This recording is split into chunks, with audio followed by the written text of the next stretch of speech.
시작해 보겠습니다. 안녕하세요. 새로운 얼굴들이 많이 보이네요. 제 강의 처음인 사람. 오케이. 내리고. 헌법이 처음인 사람. 헌법 좀 공부해 본 사람. 전 과목을 한번 들어봤다. 그렇지? 소수네. 지금 이제 반이 좀 여러 사람이 섞여 있네요. 일단은 시작하는 반이라고 생각을 하고 맞출 거고 수업 진도나 그 강의를 좀 맞출 거고 질문 많이 해주세요. 아셨죠? 여러분들이 질문해 주셔야, 물론 이제 저도 이제 강의를 여러 번 했기 때문에 어떤 부분을 알고 어떤 부분을 모르는지는 제가 이제 감은 있습니다. 그래도 또 반마다 어떤 그 받아들이는 게 좀 다르기 때문에 여러분들이 질문을 좀 많이 해주셔야 인강으로 듣는 분들도 비슷하게 고민하거든요. 똑같이 몰라요. 똑같이 고민하기 때문에 평소에 질문을 좀 많이 해주십시오. 이제 뒤로 갈수록 반이 숫자가 늘어나요. 그럼 질문하기도 힘들어. 그러니까 지금 최대한 저를 활용하시고 쉬는 시간마다 제가 못 가게 막 질문을 많이 해주세요. 아셨죠? 그렇게 해주시면 되겠습니다. 자, 저는 이제 김준근 플리스 아카데미에서 지금 한 1년 반 정도 헌법 강의한 지는 1년 반 정도 됐고, 이렇게 앞에 이력 좀 볼까요? 제 책 앞에 이렇게 보면 맨날 이력도 소개 안 하고 수업한다고 혼났어요, 학원에서. 그래서 저는 이제 변호사로 활동을 한 11년 정도 하고 지금 헌법 강의하고 있는데 헌법 전공자입니다.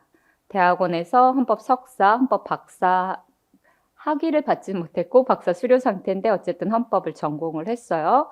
그래서 헌법을 전공해서 헌법을 강의를 하고 있고, 사법시험 서울대 헌법 박사 수료했다 정도 보시면 되고, 저도 첫 직장이 법무부였어요. 공무원으로 시작을 했었습니다. 법무부 통일법무과 사무관으로 시작해서 변호사로도 활동을 좀 했고, 이렇게 이제 제 경력은 그렇습니다. 책은 여러분들이 이제 알고 계실 거고, 지금 이제 헌법을 처음 공부하는 분들한테는 고민이 되는 지점이 그럴 것 같아요. 헌법 공부 방법을 어떻게 할 것인지. 그렇지? 저도 가끔 커뮤니티를 들어갑니다. 여러분들 커뮤니티 들어가는 사람, 뭐 DC, 순경 갤러리 이런 거 들어가요? 솔직히 말해 안 들어가? 나만 들어가나? 그러면 거기 이제 어떤 것을 고민하나 학생들이, 그런 거를 제가 알기 위해서 혹시 제욕은 없나 뭐 이런 걸 좀 확인하기 위해서 들어가는데,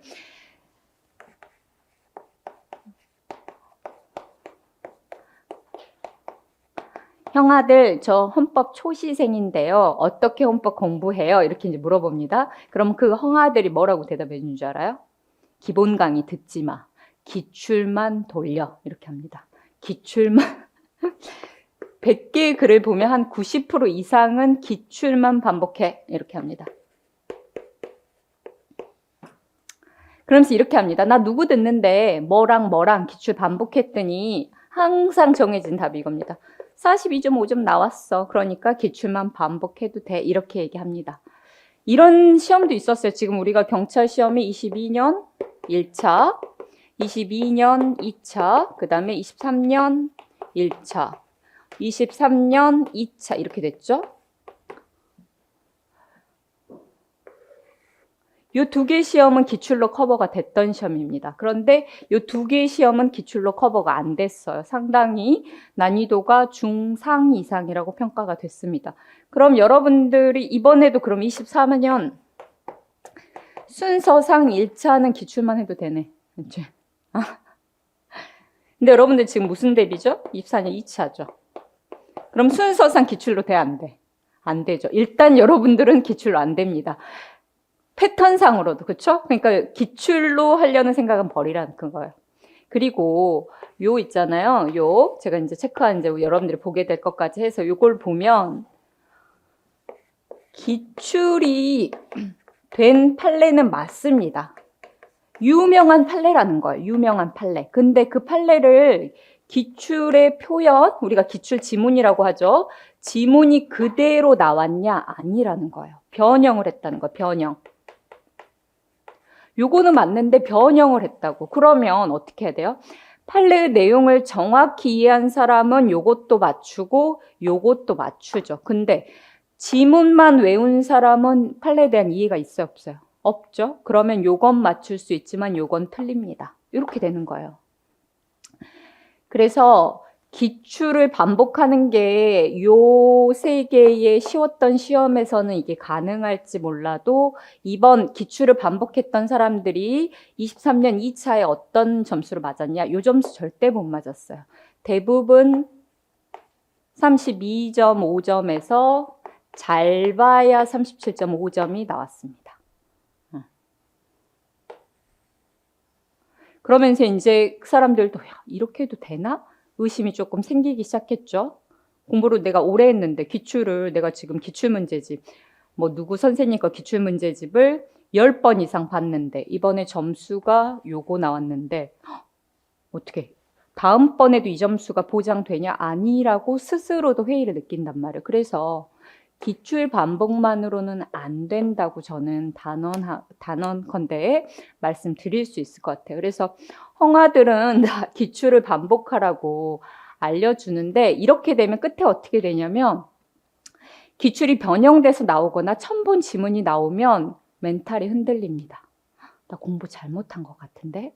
기출이 많이 된 모의고사나 시험지를 보면 정답이 점수가 상당히 나왔다가 처음 본 지문이나 개념을 물어보면 이거 뭐지? 말하면서 멘탈이 불안해지기 시작합니다. 그래서 여러분들이 기출만 반복해서는 합격하기 어려워요. 합격을 하려면 헌법은 몇 점이 나와야 되냐면 42.5점은 나와야 됩니다. 솔직히 37점인데 합격한 사람도 있어요. 37.5점인데 합격한 사람이 있는데 이 사람들은 나머지 과목이 아주 고득점이었었어요.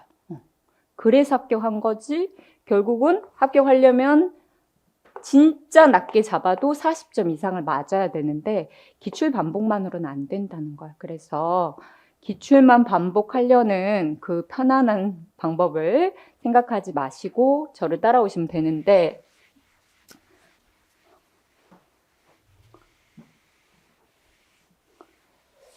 그러면 저는 어떻게 하냐?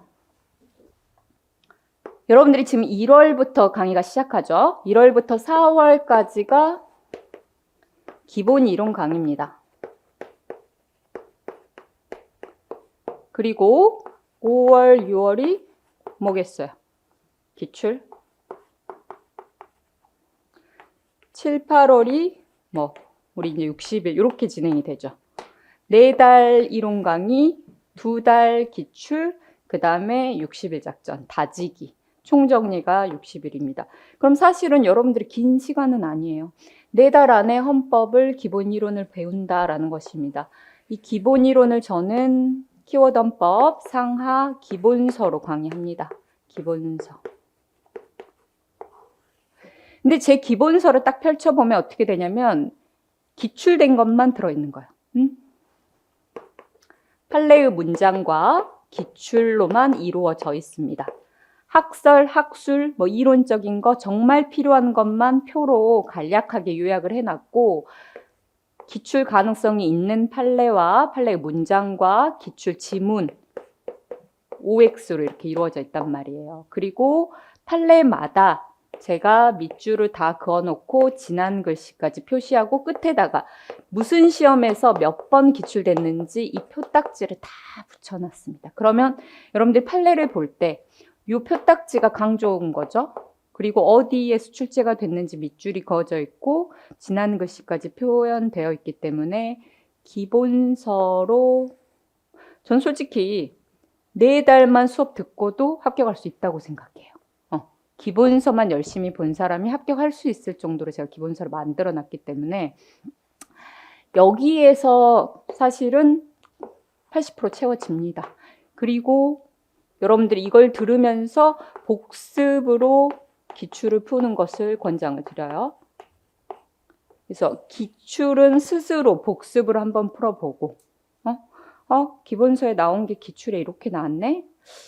이것만 봐서는 정확히 모르겠는데 다시 기본서 봐야지. 이렇게 복습으로 기출하면 사실은 4달 만에도 헌법은 완성할 수 있어요. 그러고 나서 기출 다시 한번 확인, 그렇죠?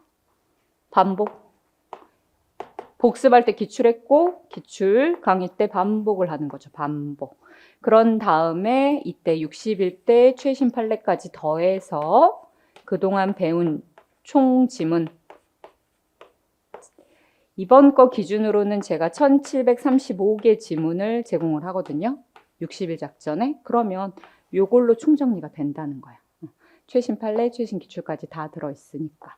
그러면 이론 듣고 기출 반복하고 그 다음 60일 작전 가면 이 커리를 제대로만 따라오면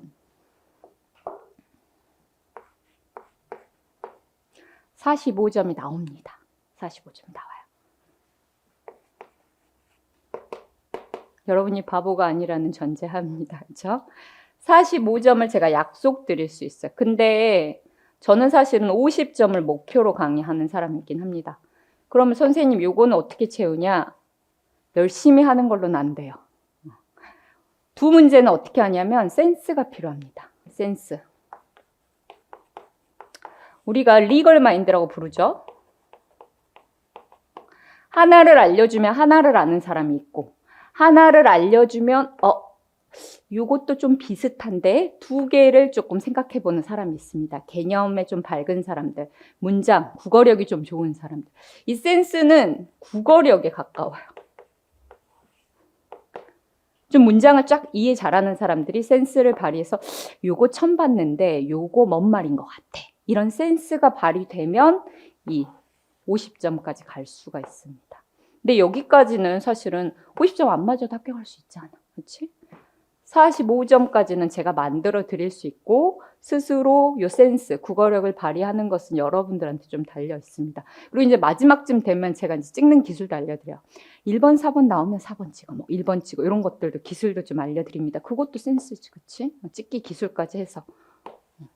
그거는 이제 우리가 진짜 언제 하냐? 요때 하는 거죠, 60일. 제 수업을 제대로 들었는데 이 점수가 안 나온다. 그러면 둘 중에 하나가 문제죠. 제가 문제든지 여러분들 문제든지.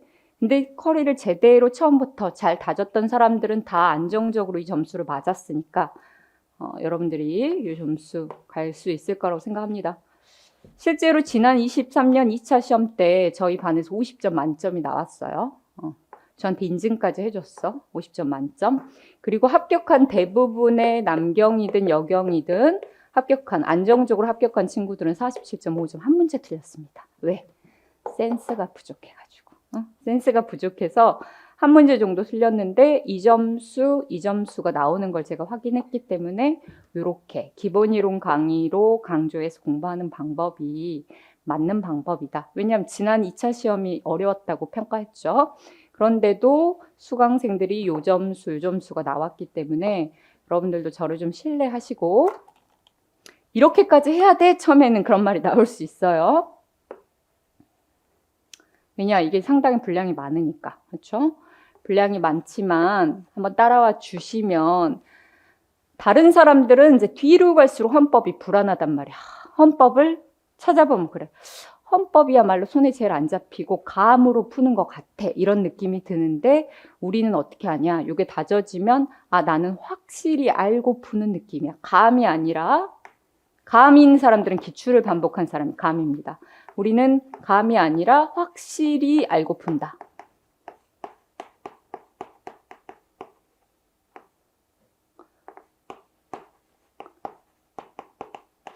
난 감으로 푸는 것 같아. 기출을 반복한 사람. 기본 이론을 배운 사람은 확실히 알고 푸는 것 같아. 요 말이 저는 나올 수 있을 거라고 생각해요. 그렇죠? 그렇게 제가 문장을 꼭꼭 씹어서 여러분들한테 전달을 할 거니까 그렇게 신뢰하시고 따라와 주시면 되겠습니다. 그렇죠? 두 달 강의인데 상권 학원을 샀죠. 이 책으로 내년까지 올해 계속 유지합니다. 근데 상권보다 학원이 훨씬 두껍죠. 그러면 분량도 사실은 나머지 2달에서 우리가 상권을 조금 빨리 끝내고 6주차 안에 이번 달, 다음 달 6주 안에 상권을 좀 끝내고 학원을 빨리 들어가려고 생각을 하고 있어요. 20문제가 시험에 나오면 1, 2, 3, 4, 5, 6번 7, 8, 9 여기까지가 헌법 총론, 기본권 총론입니다. 9번 문제가 명확성 원칙이거든요. 명확성 원칙. 뭐 이런 게 많이 나오거든요. 명확성 원칙. 그 다음 10번부터가 이제 기본권 강론으로 갑니다. 그렇게 보면 여러분들 보세요. 여기 앞에 목차 한번 펴보시겠어요? 제일 앞에 목차.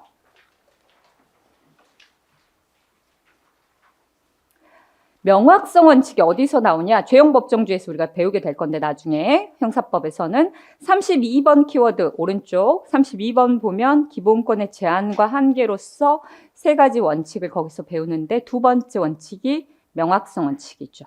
이 명확성 원칙까지가 9번이라고. 그러니까 이 1번부터 36번 안에서 9개 문제가 나올 수 있다는 거예요.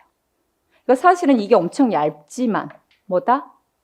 1번부터 적게는 6번까지 혹은 많게는 9번까지가 이 총론에서 나옵니다. 헌법 총론, 기본권 총론. 그리고 여러분들이 이제 나중에 공부가 되면 10번부터 20번까지는 틀리는 사람이 없습니다. 그럼 어디서 틀리냐? 1번부터 9번 사이에서 틀려요. 놀랍게도 1번을 제일 많이 틀립니다. 1번이 제일 어려운 문제가 많이 들어가요. 그리고 아직 감이 안 왔는데 1번에 낯선 지문이 막 쫙쫙쫙 나오면 여러분들이 뭐야 이러면서 3번 정도의 헌정사가 위치합니다. 그러면 3번 정도에서 또 틀려줍니다. 그러니까 첫 페이지 1, 2, 3, 4, 5, 6 이렇게 있는데 첫 페이지에서 쫙쫙 나가기 시작합니다. 그럼 어떻게 돼? 멘탈 나가지. 그러면 뒤에도 흔들리게 되어 있습니다. 근데 교수님들이 바보가 아니기 때문에 앞부분에 난이도 있는 지문을 배치한다고 문제를. 그것도 패턴이에요, 패턴. 그러니까 앞부분에 어려운 게 나왔다고 멘탈 나가면 그 사람은 바보입니다. 나올 거를 예상하고 원래 여기 부분은 좀 어려울 거야. 그러나 뒤로 갈수록 쉬울 수 있어 라고 생각하고 접근하시면 되고 지금 우리가 총 20문제를 대비하는데 지금 2달 동안 배울 게 여기 거의 절반 혹은 적게는 70%에서 한 90% 되는 내용을 상권에서 배운다고 생각하시고 기초를 잘 다져주시면 이것이 뒤에 갔을 때 강론을 이해하는 데도 도움이 됩니다. 그럼 여기서 지금 뭘 배울 거냐? 한번 보세요. 목차.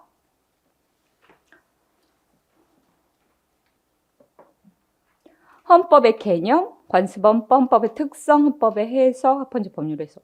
이런 것들이 하나의 덩어리입니다. 이게 좀 이론적 부분이 1번부터 5번까지가 나옵니다. 그리고 헌법을 언제 제정하고 개정하고 편찬하느냐. 이것과 관련된 문제가 한 문제 정도 나오고 여러분들이 싫어하는 헌정사 문제가 또 한 문제 이렇게 나옵니다.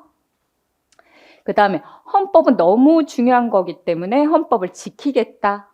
국민들이 최후의 수단으로서 지키는 것이 저항권, 대통령이 국가 긴급권을 통해서 헌법을 지키는 게 대통령의 국가 긴급권, 정당에 문제가 있다면 정당을 해산시켜서 헌법을 지키는 거. 요 헌법의 수호제도가 8번부터 11번 이렇게 되고 그 다음 헌법 12번부터는 헌법 조문으로 들어갑니다.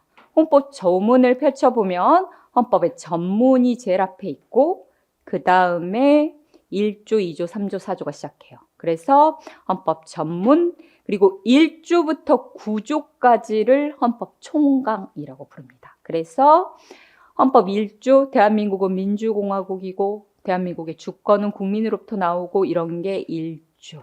헌법 2조 대한민국의 국민이 되는 요건은 법률로 정한다. 국적에 대한 게 2조 2항 해외에 있는 국민들도 보호해 주겠다. 2조 2항 이렇게 이제 갑니다. 헌법 조문들.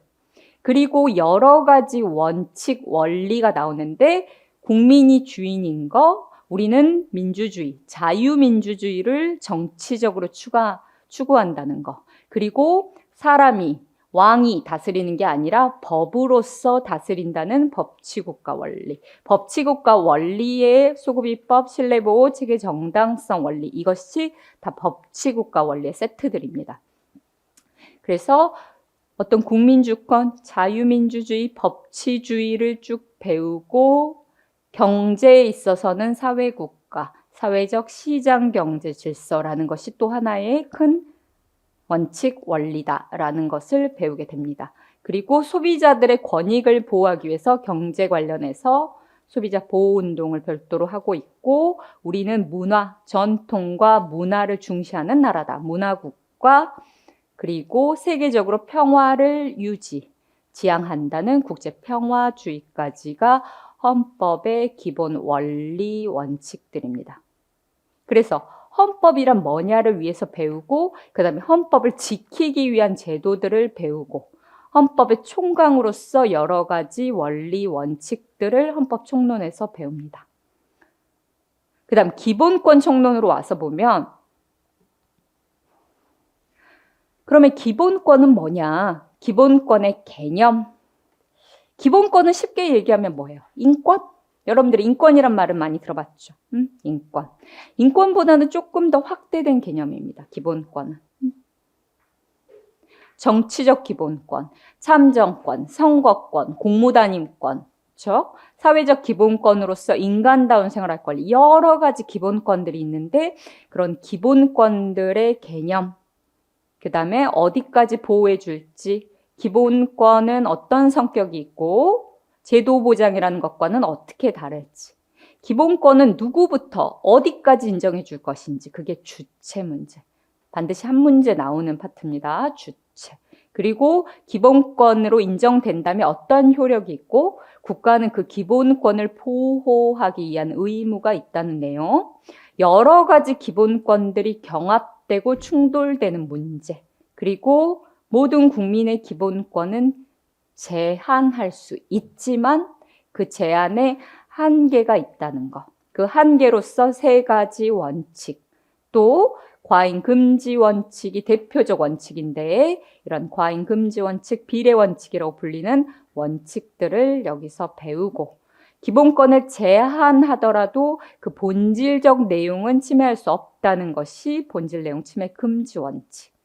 그리고 기본권 주체 중에서도 공무원, 군인, 감옥에 있는 수용자들, 감염병에 걸린 사람들은 기본권을 더 많이 제한할 수 있습니다. 그런 점에서 그런 사람들을 특수 신분 관계에 있는 사람이라고 말하고, 그 사람들의 기본권을 더 많이 제한할 수 있다는 것에 대한 내용이 35번. 그런 기본권을 침해당했을 때 어떠한 구제수단을 쓸 수 있냐가 36번. 이렇게 기본권 총론을 구성하고 있습니다. 그럼 우리가 이제 뒤에서는 개별적인 기본권들을 일일이 다 배우게 될 텐데, 왜 이 앞에서 총론과 기본권 총론을 배우는지 이유를 알아야 돼요. 이유를. 그렇죠? 기본권을 침해당하면 헌법 소원이라는 것을 할 수 있습니다. 근데 헌법 소원을 하려면 나한테 기본권이 있어야 돼요. 그러면 뭐부터 문제가 되죠? 이것이 기본권이야? 네가 지금 주장하고 있는 게 기본권이야? 라가 문제가 되죠. 그리고 너가 지금 기본권 주체라고 얘기하는데 혹시 외국인인 건 아니야? 외국인한테 다 인정해 주긴 어렵거든요. 그래서 기본권인지 네가 기본권을 갖고 있었는지 이런 문제들이 먼저 선행해서 나온다는 거예요. 그래서 나 기본권, 이거 기본권이 맞아. 그리고 나 기본권을 가지고 있어. 인정돼야만 드디어 뚜벅뚜벅 헌법 소원에 들어가서 재판을 받게 된다는 것이에요. 그걸 하기 위한 사전 작업으로서 이런 기본권의 개념, 주체 이런 것들을 배우게 된다는 것입니다. 그리고 어떤 기본권은 이런 경우가 있어요. 회사를 다니다 보면 사장님 입장이 있고 근로자 입장이 있죠. 근로자를 보호하고 근로자 입장을 더 좋게 하면 누가 억울해요? 사장님이 손해를 보게 되죠. 이런 경우 두 사람 다 사인이죠. 사장님도 근로자도. 그런데 누구의 손을 들어주면 누구는 내려갈 수밖에 없단 말이에요. 이렇게 두 주체가 등장할 때 누구 손을 들어줄 거냐, 누구의 기본권을 문제 삼을 거냐, 이런 것들이 기본권의 충돌입니다. A의 손을 들어주자니 B가 마음에 걸리고, 이런 두 복수 주체 간의 기본권 문제가 충돌. 그리고 어떤 규제가 들어올 때 그 규제가, 예를 들면 문신 시술이 법적으로 금지되어 있죠. 불법입니다. 우리나라는. 의료인이 아닌 사람은 문신 시술 못해요. 문신 시술을 금지하는 의료법 규정이 있습니다. 그 경우는 그 규제를 받는 사람은 그 문신을 하고자 하는 사람이죠. 이 사람은 그걸 직업으로 하고 싶어. 그런데 그러한 직업은 못 가죠. 그러면 직업의 자유라는 기본권이 제한이 됩니다. 한편으로는 이 사람이 내가 그림 좀 그렸어. 그래서 나는 몸에다가 예술 표현을 하고 싶다는 거야. 예술의 자유를 주장하기도 합니다. 이런 경우 어떤 규제 하나가 들어왔는데 내가 곰곰이 생각해 보니까 내가 직업의 자유도 제한되고 예술의 자유도 제한되는 것 같아. 나 혼자인데 여러 가지 기본권이 제한된다고 주장하는 것이 기본권의 경합 개념입니다. 그러면 헌법재판소는 마음이 좋고 시간이 많다면 네 주장 다 받아주면 되겠죠. 그렇죠? 그런데 그럴 시간이 없잖아. 빨리빨리 재판도 해야 되잖아. 그러니까 너가 10가지 기본권이 제한됐다고 주장하는데 우리 그거 다 못 들어줘. 너 2가지 예술의 자유와 직업의 자유 중에서 직업의 자유가 훨씬 메인인 것 같아. 그러니까 나는 직업의 자유만 검토할 거야 라는 게 기본권 경합 문제에 있어서 해결 방법입니다. 요런 이론을 배우게 됩니다. 그러면 그 이론을 배운 거 가지고 여러분들이 나중에 그 문신시술 금지하는 의료법 사건에 딱 들어갔을 때 이거 앞에서 이렇게 배웠는데 그래서 2가지가 제한되는데 헌법재판소는 직업의 자유로 검토했다. 이런 게 출제가 된단 말이에요. 이런 것을 배우기 위한 전제로서 경합과 충돌 이런 개념들을 앞에서 배운다는 거예요. 그렇죠? 그리고 어떤 법률이 기본권을 침해한다라고 할 때 그러면 뭐가 어떻게 그렇죠? 심사 기준이 있어야 되죠. 형벌을 우리가 받으려면 구속 요건에 해당해야 되고 위법성이 있어야 되고 책임 조각 사유가 없어야죠. 책임까지 지워야 됩니다. 3단계를 검토하듯이 헌법에 위반된다고 결정을 하려면 뭔가 기준이 있어야 돼요. 그렇죠? 그거를 우리가 위헌이 되는 심사 기준이라고 얘기합니다. 나머지들은 다 심사 기준인 거예요. 대표적인 심사 기준이 키워드 33번에 있는 과잉 금지 원칙입니다. 다른 말로 비례 원칙이에요.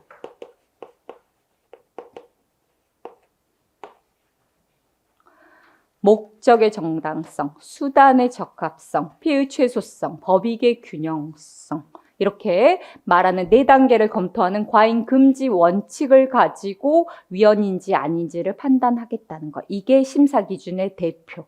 동생들도 많이 있습니다. 법률 유보 원칙, 명확성 원칙, 포괄인 금지 원칙, 본질 내용 침해 금지 원칙 이런 원칙들이 다 위헌 심사 기준입니다. 그래서 여러분들이 이 원칙들을 하나씩 배운 다음에 나중에 구체적으로 기본권 강론 판례에 가면 이 심사 기준을 대입해서 위헌인지 아닌지를 판단하게 되는 거예요. 그런 심사 기준 잣대로서 여러 가지 원칙들을 배우는 거고 대표적인 게 과잉 금지 원칙, 3가지 원칙, 또 왼쪽으로 오면 또 대표적인 게 법치주의입니다. 법치국가 원리, 소급입법 금지 원칙, 신뢰보호 원칙 등등등 이런 것들도 심사 기준이 되는 거예요. 그렇죠? 그러기 위해서 우리가 나중에 세세한 판례들을 배우기 전에 위헌 심사 기준으로서 이런 내용들을 보겠다는 것입니다. 이해하실 수 있겠죠? 그래서 배우는 거예요. 그래서 여러분들이 요 심사 기준에 대한 여러분들이 이해가 생기잖아요? 그러면 나중에 이렇게 됩니다. 새로운 최신 판례를 봤어. 내가 봤을 때 과잉금지 원칙에서 목적 수단, 피해의 최소성이 부정될 것 같아. 이런 감이 온단 말이에요. 그러면 실제로 보면 진짜로 피해 최소성이 부정돼서 과잉금지 원칙이 위반된다가 되고 결론 위헌이 됩니다. 이런 감이 일단 여기 총론 파트에서 생긴다는 거예요. 생기고 구체적으로 여러분들이 개별 판례를 배울 때 도움이 된다는 것입니다. 그래서 이 이론들이 이론인 게 아니라 결국은 나중에 다 맞물려서 이해의 근거가 돼요. 이해의 바탕이 되니까 지금 잘 배워두시면 되겠습니다. 기출문제집도 같이 풀어야 돼요. 여러분들은 지금 바로부터 푸는 게 좋습니다. 이미 공부한 사람도 있고 안 한 사람도 실제로 어떻게 기출되는지 지금 빨리 해놔야 4달 안에 이론 나가면서 복습을 기출로 해줘야 나중에 이때 반복 쉬워집니다. 뒤로 갈수록 쉬워져요. 지금 조금 고생을 하시고 그렇게 해주시면 되겠어요. 할 수 있겠죠?